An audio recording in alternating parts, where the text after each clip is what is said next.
Hello everyone, welcome back to YouTube channel MJ Manjari. Before you buy any NCERT textbook for this year, there is a big update you need to know. NCERT has officially released a new advisory for classes 1 to 12, and if you are still using old textbook, you might be preparing from the wrong content. So now let's see in detail. So NCERT has released this advisory today, which is on 17th March 2026. So here NCERT is going to talk about development of new textbook across stage. Across stage means from classes 1 to 12. So first of all, new textbook for grade 1 to 8 is already developed and it is available in both print as well as in digital form. Digital form means you can download the PDF copy from official NCERT website.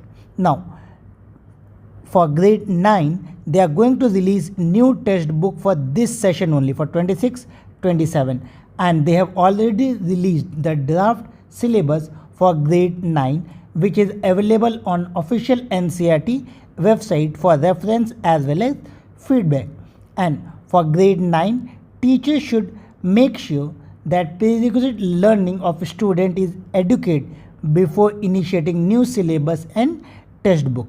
Now, let us see for grade 10 and 11. For grade 10 and 11, CBSE is not going to release any new textbook this year. They are going to release next year, means for session 27-28.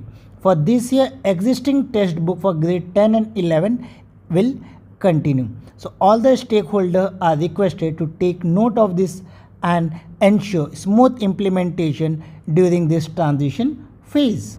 If you are CBSE student, this is extremely important. CBSE follow NCERT strictly. Board exam will be based on updated book. So this was the latest update on NCERT new textbook for classes 1 to 12. The biggest takeaway, always use the latest NCERT book to stay safe in exam.